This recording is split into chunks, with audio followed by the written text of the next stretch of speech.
Hello everyone, welcome back to my channel. ನಾನು ನಿಮ್ಮ ಪ್ರೀತಿ ಅಶ್ವಿನಿ ಮಂಜುನಾಥ್. ಹೇಗಿದ್ದೀರಾ ಎಲ್ಲರೂ? ಐ ಹೋಪ್ ಚೆನ್ನಾಗಿದ್ದೀರಾ ಅಂತ ಭಾವಿಸ್ತಾ ಇದ್ದೀನಿ. ನಾನು ಕೂಡ ಚೆನ್ನಾಗಿದ್ದೇನೆ. ಇವತ್ತಿನ ವಿಡಿಯೋದಲ್ಲಿ ನಾನು ಹಾಲು ಕೇರ್ ಮಾಡೋದು ತೋರಿಸ್ತಾ ಇದ್ದೀನಿ. ತುಂಬಾ ಚೆನ್ನಾಗಿರುತ್ತೆ. ಹಾಗೆ ಎಕ್ಸ್ಪೆಷಲಿ ಇವತ್ತು ನಮ್ಮನೆ ಸ್ಪೆಷಲ್ ಇರೋದ್ರಿಂದ ನಾನು ನನ್ನ ಮಗನಿಗೋಸ್ಕರ ಅವನಿಗೆ ತುಂಬ ಇಷ್ಟ ಅಂತ ಹೇಳಿ ಹಾಲು ಕೇರ್ನ ಮಾಡ್ತಾಯಿದ್ದೀನಿ. ಇದನ್ನು ಹೇಗೆಲ್ಲ ಮಾಡೋದು ಅಂತ ತೋರಿಸ್ತೀನಿ. ಅದಕ್ಕೂ ಮುಂಚೆ ಇವತ್ತು ನನ್ನ ಮಗನ ಬರ್ಡೇ ಇದೆ. ಸೊ ಆ ಒಂದು ಸ್ಪೆಷಲ್ಗೋಸ್ಕರ ಅವನಿಗೆ ಇಷ್ಟವಾದಂತಹ ಹಾಲು ಕೇರನ್ನು ಮಾಡ್ತಾ ಇರೋದ್ರಿಂದ ಈ ವಿಡಿಯೋನ ಹಾಕೋಣ ಅಂತ ಹೇಳಿ ವಿಡಿಯೋ ಮಾಡ್ತಾಯಿದ್ದೀನಿ ಫ್ರೆಂಡ್ಸ್. ನೀವು ಇದಕ್ಕೂ ಮುಂಚೆ ನೀವು ನನ್ನ ಚಾನಲನ್ನು ಸಬ್ಸ್ಕ್ರೈಬ್ ಮಾಡ್ಕೊಳ್ಳಿ, ಹಾಗೆ ಬೆಲ್ ಐಕಾನ್ ಪ್ರೆಸ್ ಮಾಡಿ, ವಿಡಿಯೋಗೊಂದು ಲೈಕ್ ಕೊಡಿ, ಹಾಗೆ ಶೇರ್ ಕೂಡ ಮಾಡಿ ಅಂತ ಹೇಳ್ತಾ, ಯಾರು ನನ್ನ ಚಾನಲನ್ನು ಹೊಸದಾಗಿ ನೋಡ್ತಾ ಇದ್ದೀರಾ ಅವರು ದಯವಿಟ್ಟು ಸಬ್ಸ್ಕ್ರೈಬ್ ಮಾಡಿಕೊಂಡು ನೋಡಿ ಅಂತ ಹೇಳ್ತಾ ಇವತ್ತಿನ ವಿಡಿಯೋನ ಸ್ಟಾರ್ಟ್ ಮಾಡ್ತಾಯಿದ್ದೀನಿ. ಬನ್ನಿ, ಏನೆಲ್ಲ ತೊಗೊಂಡಿದ್ದೀನಿ ಹಾಗೆ ಯಾವ ವಿಧಾನದಲ್ಲಿ ಮಾಡೋದು ಅಂತ ಹೇಳ್ಕೊಡ್ತೀನಿ. ಮೊದಲನೇದಾಗಿ ನಾನು ಹಾಲು ಕೇರ್ನ ಮಾಡಲಿಕ್ಕೆ ನಾನು ಪಾಕೆಟ್ ಹಾಲು ತೊಗೊಂಡಿದ್ದೀನಿ. ಆ್ಯಕ್ಚುಲಿ ಇವತ್ತು ಹೊರಗಡೆ ಹೋಗಿದ್ದರಿಂದ ಡೈರಿಗೆ ಹೋಗ್ಲಿಕ್ಕೆ ಆಗಲಿಲ್ಲ. ಸೊ ಅದಕ್ಕೋಸ್ಕರ ಪಾಕೆಟಲ್ಲಿ ಅರ್ಧ ಲೀಟ್ರ್ ತೊಗೊಂಡಿದ್ದೀನಿ. ಹಾಗೆ ದ್ರಾಕ್ಷಿ ತೊಗೊಂಡಿದ್ದೀನಿ, ಹಾಗೆ ಗೋಡಂಬಿ ತೊಗೊಂಡಿದ್ದೀನಿ.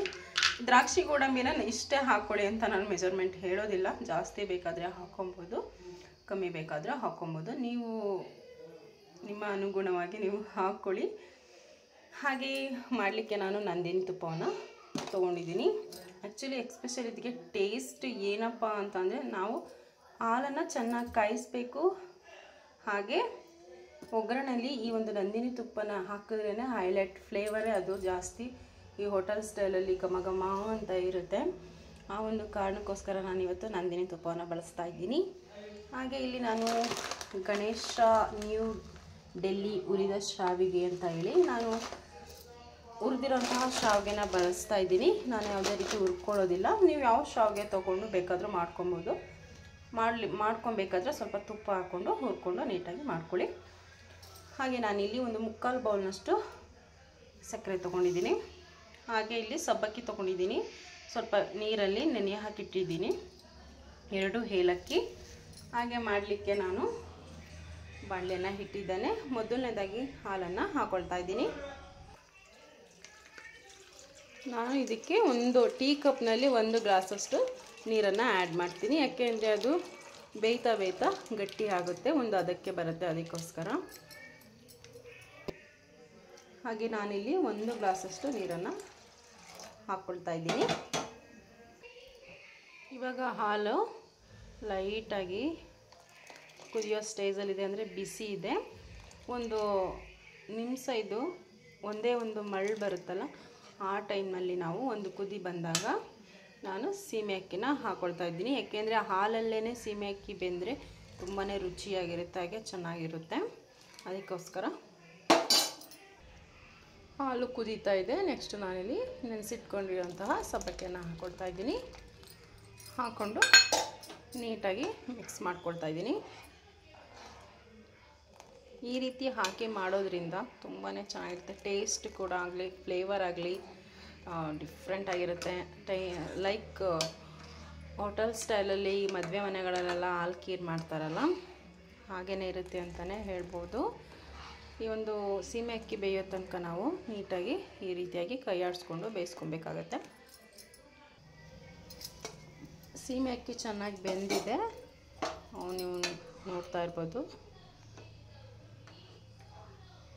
ನೋಡಿ, ಈ ರೀತಿಯಾಗಿ ಬೇಯಿಸ್ಕೊಬೇಕು. ಈ ಥರ ವೈಟ್ ಬರುತ್ತೆ, ಒಂಥರ ಬಾರ್ಲಿ ಟೈಪ್ ಬರುತ್ತೆ, ಆ ರೀತಿಯಾಗಿ ನಾವು ಬೇಯಿಸ್ಕೊಬೇಕಾಗುತ್ತೆ. ನೀಟಾಗಿ ಬೆಂದಿದೆ. ನೆಕ್ಸ್ಟ್ ನಾನು ಶಾವಿಗೆನ ಅರ್ಧದಷ್ಟು ಮಾತ್ರ ಹಾಕ್ಕೊಳ್ತಾ ಇದ್ದೀನಿ.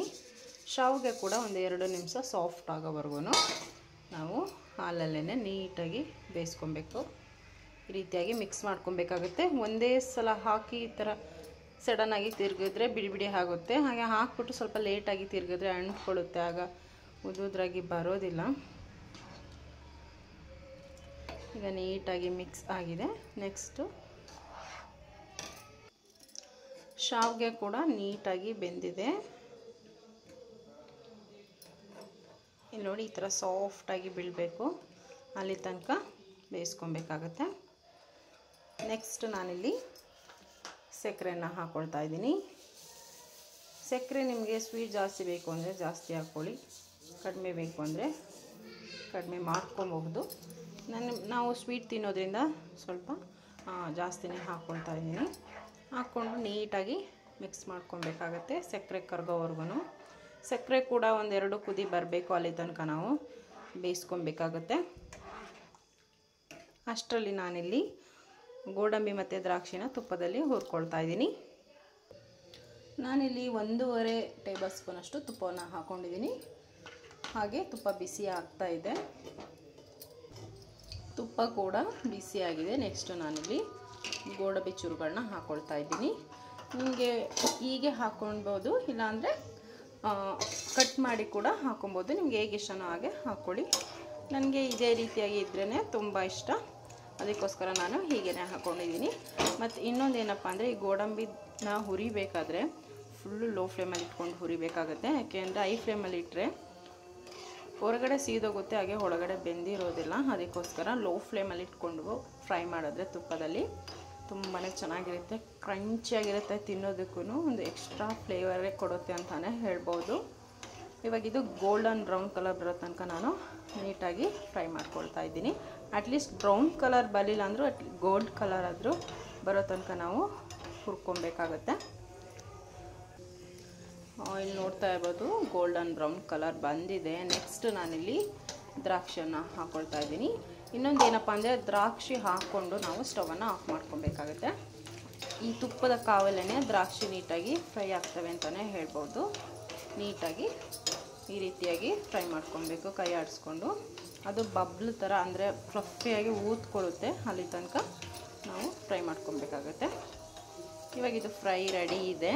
ಹಾಗೆ ಶಾವಿಗೆ ಕೂಡ ಹಾಗೆ ಸಕ್ಕರೆ ಎಲ್ಲ ನೀಟಾಗಿ ಬೆಂದಿದೆ. ನೆಕ್ಸ್ಟ್ ನಾನು ಡೈರೆಕ್ಟಾಗೇ ಸರ್ವ್ ಅಂದರೆ ಹಾಕ್ಕೊಳ್ತಾ ಇದ್ದೀನಿ.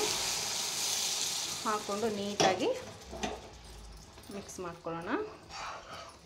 ಇದು ಈ ಟೈಮ್ನಲ್ಲಿ ಸ್ವಲ್ಪ ತೆಳು ಇರುತ್ತೆ, ಸ್ವಲ್ಪ ಹೊತ್ತು ಹಾರಲಿಕ್ಕೆ ಬಿಟ್ಟು ತಿಂದಾಗ ಒಂದು ಕನ್ಸಿಸ್ಟೆನ್ಸಿಯಿಂದ ತಿನ್ನಲಿಕ್ಕೆ ಆದ ಸರಿ ಹೋಗಿರುತ್ತೆ. ಹಾಗೆ ನೆಕ್ಸ್ಟ್ ನಾನಿಲ್ಲಿ ಪುಡಿ ಮಾಡಿ ಇಟ್ಕೊಂಡಿರೋಂಥ ಏಲಕ್ಕಿ ಹಾಕ್ಕೊಳ್ತಾ ಇದ್ದೀನಿ. ಅದನ್ನು ಸಹ ನೀಟಾಗಿ ಮಿಕ್ಸ್ ಮಾಡಿಕೊಂಡು ನಾವು ಸ್ಟವನ್ನು ಆಫ್ ಮಾಡ್ಕೊಳ್ತಾ ಇದ್ದೀನಿ. ಇವಾಗ ಹಾಲ್ಕಿ ರೆಡಿಯಾಗಿದೆ. ನೆಕ್ಸ್ಟ್ ನಾನಿವಾಗ ಸರ್ವ್ ಮಾಡಿ ತೋರಿಸ್ತಾ ಇದ್ದೀನಿ. ನೀವು ಮನೆಯಲ್ಲಿ ಒಮ್ಮೆ ಟ್ರೈ ಮಾಡಿ, ಹಾಗೆ ಹೇಗಿದೆ ಅಂತ ಕಮೆಂಟ್ ಬಾಕ್ಸಲ್ಲಿ ತಿಳಿಸಿ ಅಂತ ಹೇಳ್ತಾ ಸರ್ವ್ ಮಾಡಿ ತೋರಿಸ್ತಾ ಇದ್ದೀನಿ. ಇವಾಗ ತುಂಬಾ ಅದ್ಭುತವಾಗಿರುತ್ತೆ ಫ್ರೆಂಡ್ಸ್. ತಿನ್ನಲಿಕ್ಕೂ ಲೈಕ್ ಹೋಟೆಲ್ ಟೇಸ್ಟೇ ಇರುತ್ತೆ. ಮನೆಯಲ್ಲೂ ನೀವು ಏನೂ ಹಾಕಲಿಲ್ಲ ಅಂದರೆ ಅಟ್ಲೀಸ್ಟ್ ಕೊನೆಯಲ್ಲಿ ಬೇರೆ ಯಾವುದೇ ರೀತಿ ತುಪ್ಪವನ್ನು ಹಾಕಲಿಕ್ಕೆ ಹೋಗಬೇಡಿ. ಹಾಕೋದಿದ್ರೆ ನಂದಿನಿ ತುಪ್ಪ ಅಥವಾ GRB ತುಪ್ಪವನ್ನೇ ಬಳಸಿ, ತುಂಬಾ ಟೇಸ್ಟ್ ಇರುತ್ತೆ. ಹಾಗೆ ಫ್ಲೇವರ್ ಕೂಡ ಸೇಮ್ ಹಾಗೆ ಇರುತ್ತೆ ಅಂತ ಹೇಳ್ತಾ ಈ ವಿಡಿಯೋ ಇಷ್ಟ ಆಗಿದೆ ಅಂತ ಭಾವಿಸ್ತೀನಿ ಫ್ರೆಂಡ್ಸ್. ನೆಕ್ಸ್ಟ್ ವಿಡಿಯೋದಲ್ಲಿ ಸಿಗ್ತೀನಿ. ಟೇಕ್ ಕೇರ್, ಬಾಯ್ ಬಾಯ್.